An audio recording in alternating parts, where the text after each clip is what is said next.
다가오는 5월 9일은 러시아에게 독일과의 전쟁에서 승리한 기념일입니다. 특히 올해는 승전 75주년이라는 의미가 있기 때문에 러시아에서는 세계 각국의 수장들을 초대하여 대규모 퍼레이드를 계획하기도 했죠. 그런데 2020년에 전 세계를 덮친 C19 사태는 이러한 러시아의 계획에 큰 차질을 빚게 만들었는데요. 특히 러시아의 경우 4월에 들어오면서 판정자 수가 조금씩 증가하기 시작하더니 5월에 접어들면서는 하루 판정자 1만의 위기를 맞이하고 있습니다. 이런 상황 속에서 전승기념일 행사를 하는 것은 불가능하기 때문에 러시아에서는 결국 전승기념일 행사를 미루기로 했죠.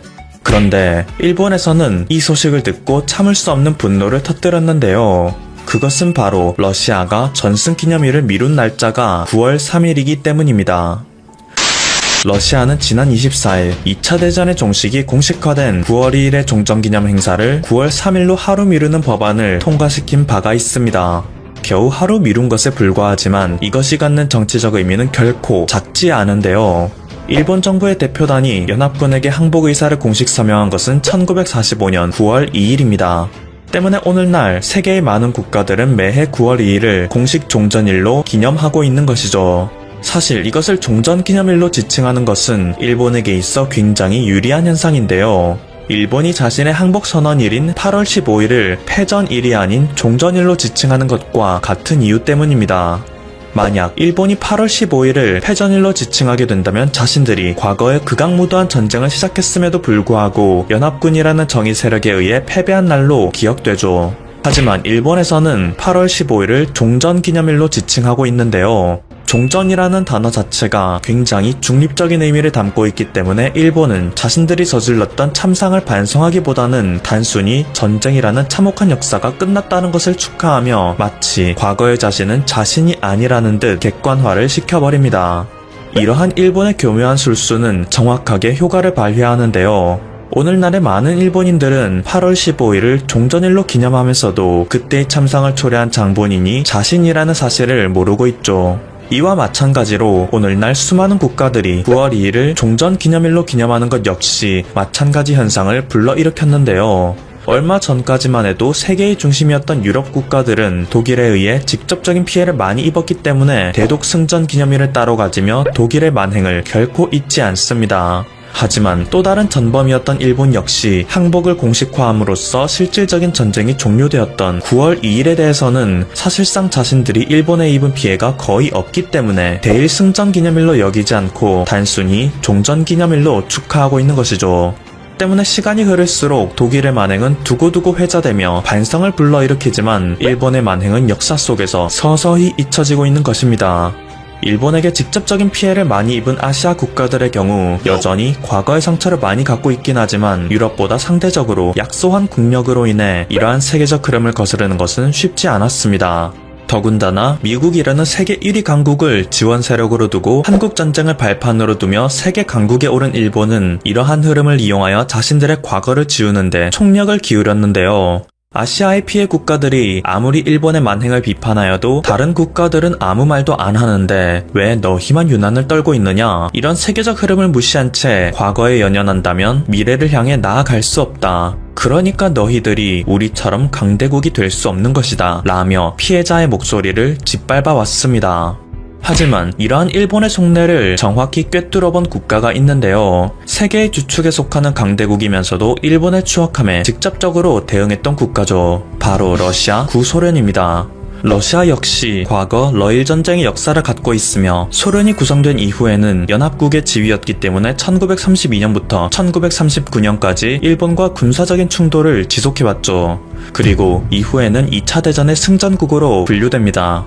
이러한 소련에서는 한 가지 특이했던 점을 찾아볼 수 있는데요. 9월 2일 일본이 항복선언에 서명한 바로 다음 날인 9월 3일 대일 승전기념 행사를 열었다는 것입니다.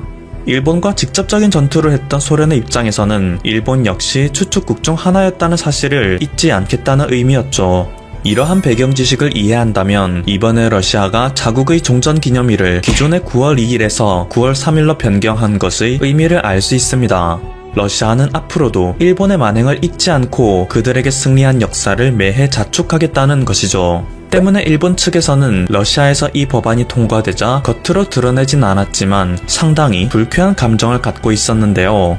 러시아에서는 이것에 그치지 않고 이번에 연기되는 대독 승전 기념 행사 역시 9월 3일에 동시 개최하겠다는 발표를 한 것입니다. 일본 역시 참가하기로 되어 있던 대독 승전 기념 행사를 일본의 패전을 축하하는 9월 3일로 미룬다는 것은 러시아가 대놓고 일본을 도발한 것이나 마찬가지이죠. 또한 일본과 지속적으로 이어지고 있는 쿠릴 열도 영유권 분쟁에 대해서 이에 대한 정당성은 러시아에게 있다는 것을 행사에 참가하는 모든 국가들에게 공식화하겠다는 의도이기도 합니다.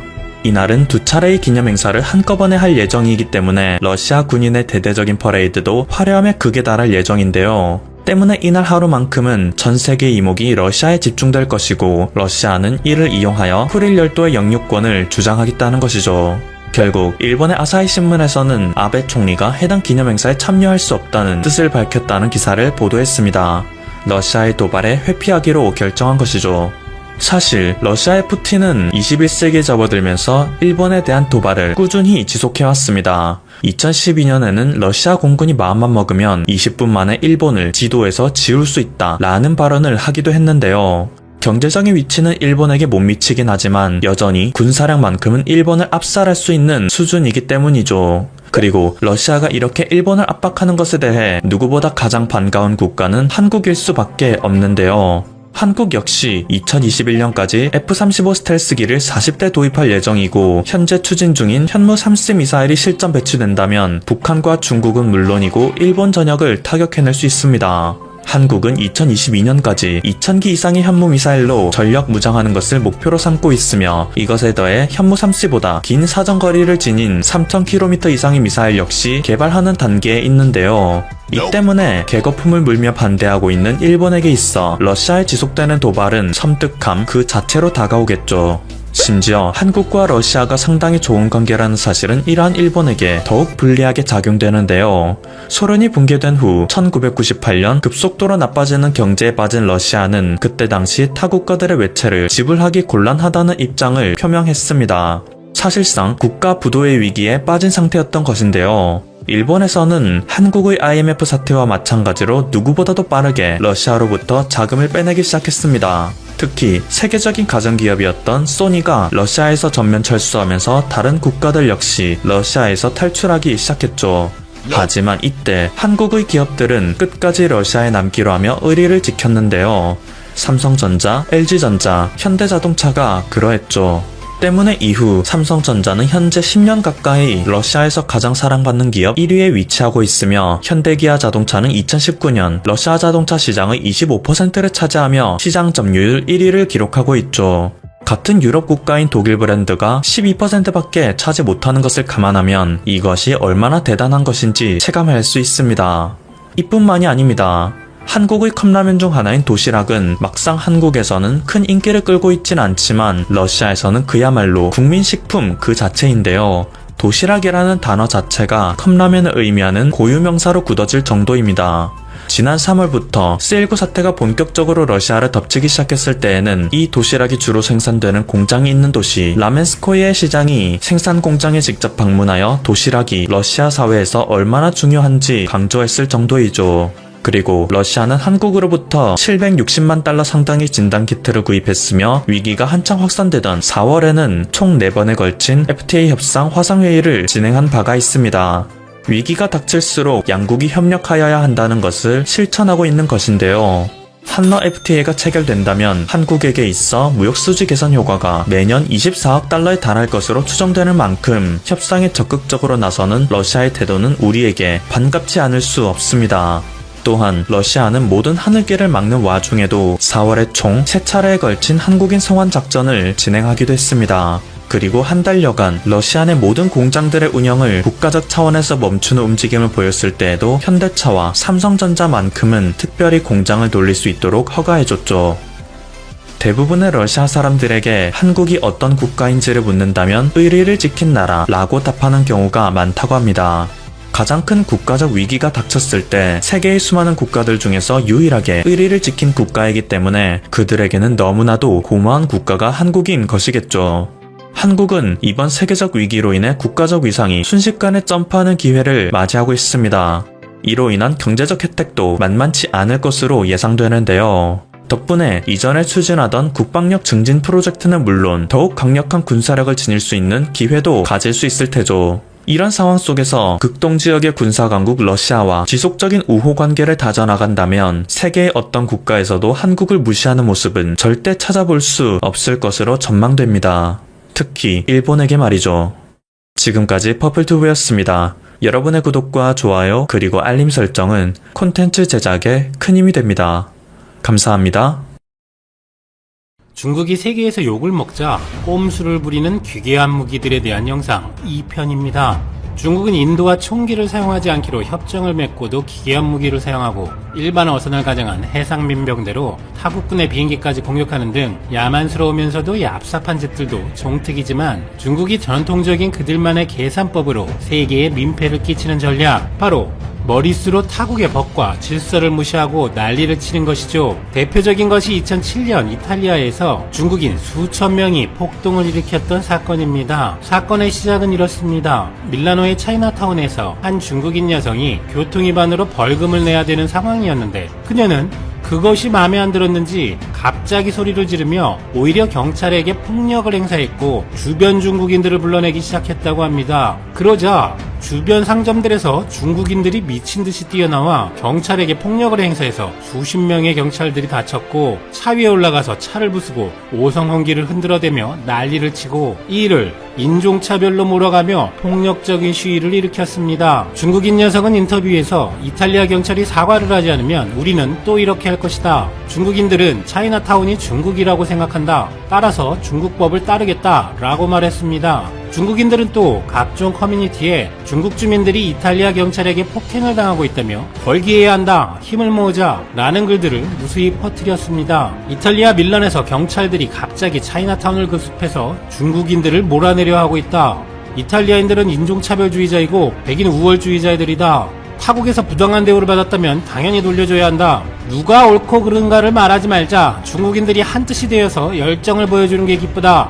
응? 이건 또 뭔 소린가요? 하지만 중국인들을 제외한 세계인들의 반응은 유럽에서 이태리는 그래도 인종차별이 비교적 덜한 나라이다. 이태리 법으로는 주거지에서 도매상을 하면 안 되고 상점은 일요일에 휴업을 해야 하는데 중국인들은 소매로 등록해놓고 거리 전체를 도매시장을 만들어버리고 일요일에도 장사하고 이태리 가게들을 다 내쫓고 불법으로 별짓을 다하고 있다. 더 충격적인 내용은 내 중국인 친구가 하는 말이 우리는 그전부터 모의했었다. 이태리 법이고 뭐고 중국인들은 중국식으로 일하고 장사한다. 그게 우리 법이다 라고 사전에 계획된 폭동이었다고 말하더라.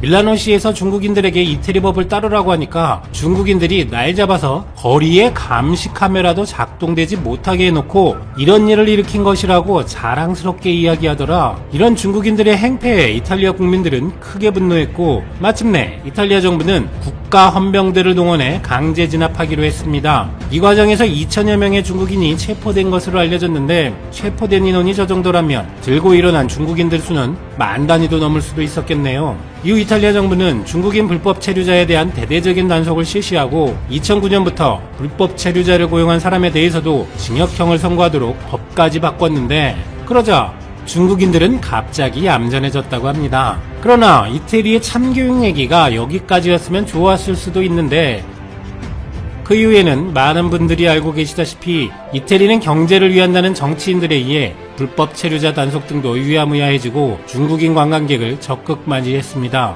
그리고 심지어 밀라노, 로마에선 중국 공안을 불러들여 중국인들의 사건 사고를 담당하게 하기까지 헐. 그래서 최근 추산된 이탈리아에 정착한 중국인은 32만 명 이상으로 밀라노와 프라토는 거대한 차이나타운으로 변해버려서 그 명품의 나라 이탈리아가 중국인들이 만든 메이드 인 이탈리아 옷을 엄청나게 찍어내고 있죠.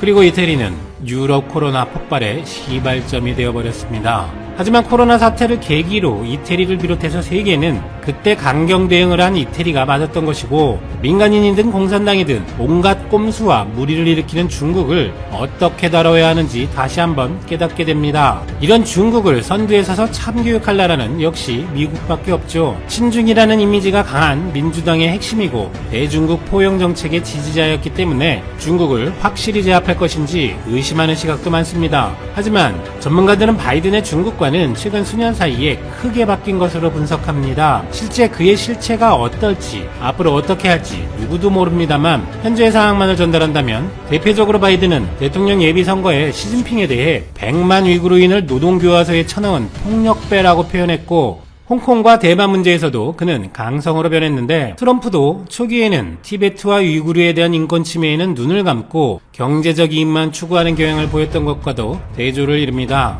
에드윈 퓰러 미 헤리티지 재단 창립자는 누가 미국 대통령이 되든 미중 관계는 어려울 것, 최근 민주당 의원들도 공화당 의원들과 함께 중국을 견제하는 입법에 동참하고 있다라고 평하기도 합니다. 따라서 바이든의 대통령 취임 후에도 미국의 중국 압박 구도는 바뀌지 않을 것으로 예상되는데, 트럼프 대통령이 바이든 당선인에게 부담을 주기 위해서라도 중국에 대한 공세를 더 강화할 것이라는 예상도 나오고 있습니다. 말하자면 트럼프는 바이든의 외교 정책에 장애물을 만들어 놓으려는 것으로 그동안 중국에 대한 강경한 태도는 미국 내에서 큰 박수를 받아왔는데, 지금이 이 카드를 사용할 마지막 기회라는 것이죠. 특히 대만과 남중국해에서의 추가 대책을 내놓는다거나 중국 첨단 산업 연구 인력에 대한 제재에 나설 수도 있는데, 트럼프가 이런 내용의 대통령 행정명령에 서명해버리고 나서 만약 바이든이 트럼프의 행정명령을 취소하면 트럼프와 지지자들은 다음 2024년 대선 때까지 바이든을 판다 허거, 곧 친중파 정치인이라고 주장할 수 있기 때문입니다.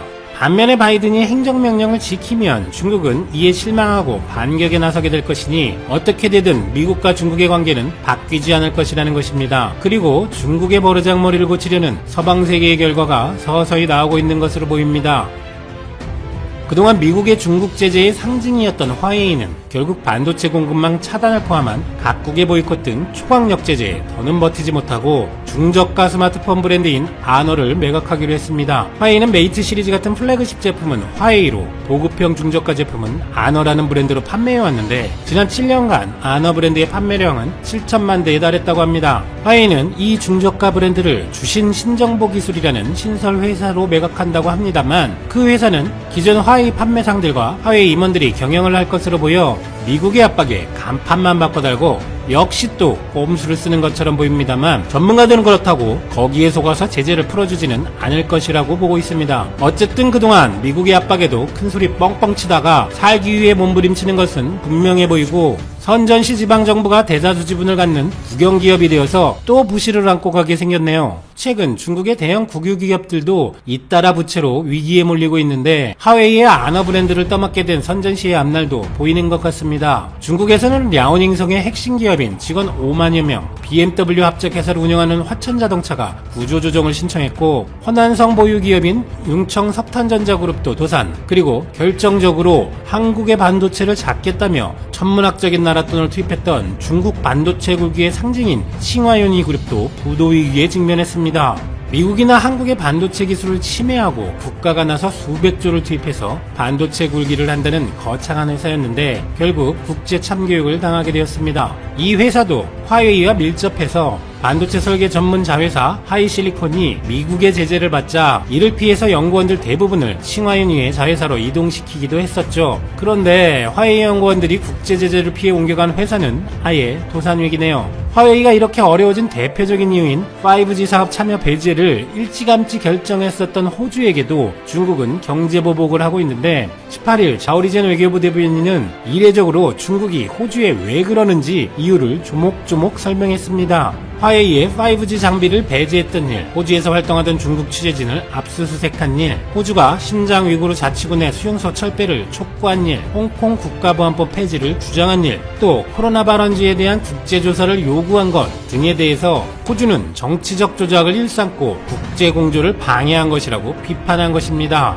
그런데 정치조작이나 국제적 협력을 방해한다는 것이 누가 누구에게 할 소리인지 모르겠다는 기분이 드는 것은 왜일까요? 그래도 호주는 아랑곳하지 않고 일본과 군사협정을 체결하자 중국은 또 그게 자신들을 공격하려는 것이라고 트집을 잡고 난리를 치고 있습니다만 별 소용이 없을 것 같네요. 지금 중국과 대다수의 국가들과의 대립을 일부는 신냉전 체제라고까지 표현을 하기도 합니다만, 엄밀히 얘기하면 중국이 국제 왕따가 되고 있는 상황이죠. 그렇다고 당장 중국 체제가 무너지거나 중국의 숙성이 완전히 바뀌지는 않을 것입니다. 하지만 많은 나라들이 점차 중국이 저러는 것을 더는 못 보겠다는 입장이 되고 있으니 제발 언제가 될지 모르겠지만 중국도 정상적인 이웃국가가 될 수 있기를 바라봅니다.